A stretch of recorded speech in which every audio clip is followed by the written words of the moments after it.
High বন্ধুরা, তোমরা সব কেমন আছো? আশা করি খুব ভালো আছো। আমি খুব ভালো আছি। এখন আমি রান্না করছি আর আমার বর এই যে শরবত বানাচ্ছে আমার জন্যে। আমি সবাই খাবো। আর ভাতটা হচ্ছে।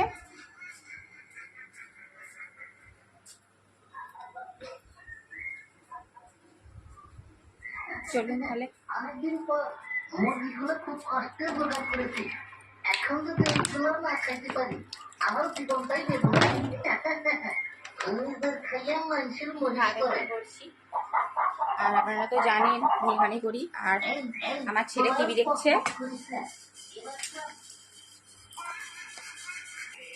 আর খুবই গরম। আজকে রান্না করেছি আমি হচ্ছে চাপাডোলের শাক দিয়েছিলাম। চাপাডোলের শাক আজকে মানে ভাজা করেছি। বিশাল গরম, মানে এত গরম সবজি বেশি করা যাবে না বেশি। আর পোস্ত হয়েছে দেখুন। আর চিংড়ি মাছ নিয়ে আসছি, চিংড়ি মাছ পোস্ত হবে।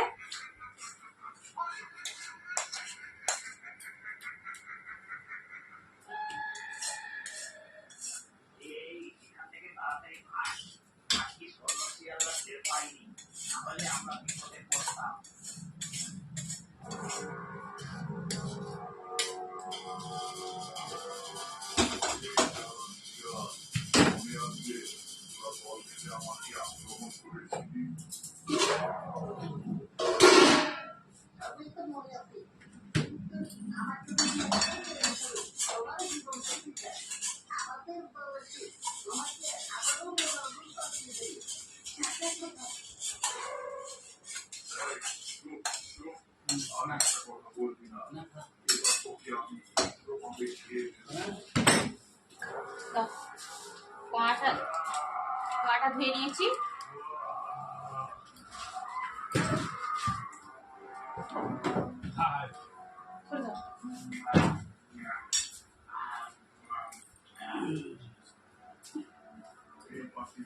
আর মাছগুলো কালকে নিয়ে আসছিলাম, ফ্রিজে রেখেছিলাম। কালকে বাজার গিয়েছিলাম। মাছগুলো যে চিংড়ি মাছ নিয়ে আসা হয়েছে। আমার গ্লাসে দিতে বললাম তো।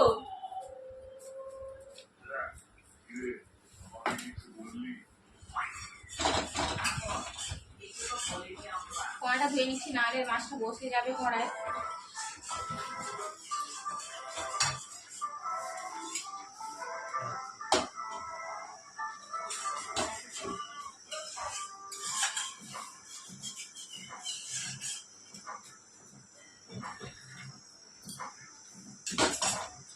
আর ওখানে হয়েছে এই শাক ভাজা, আমি এই শাক ভেজেছি।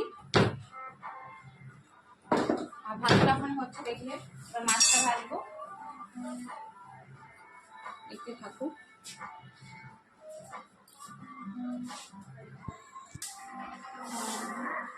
তেলটা দিয়ে দিচ্ছি কড়াই।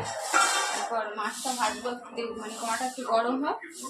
তেলটা না গরম হলে তো মাছটা কড়াই বসে যাবে। আর আমার বর হচ্ছে আমার জন্য শরবত করে রেখেছে। এখন ঝাড় দিচ্ছে।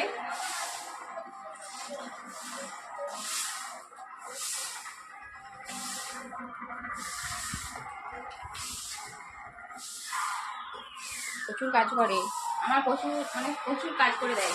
ঠিক আছে, বেশি করে ওকে লাইক আর কমেন্ট করবেন, কমেন্ট করে জানাবেন।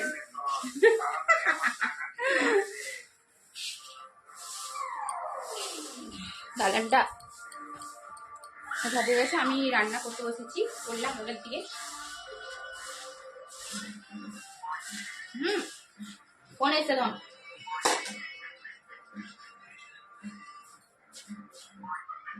স্যার মর্নিং, স্যার মর্নিং বলুন। দেখুন এবারে মাছটা ভাজবো। খোঁড়াটা হচ্ছে, তেলটা গরম হয়ে গেছে।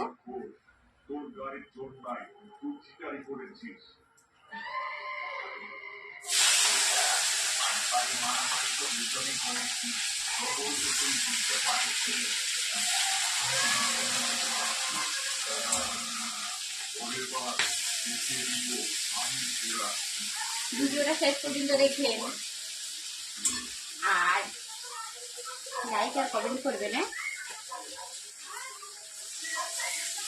আর আমি খুব ভালো রান্না করতে পারি না গো। আর গরমে আমার কি অবস্থা হয়েছে দেখুন। দেখুন মাছটা ভাইকে দিয়ে দিয়েছি।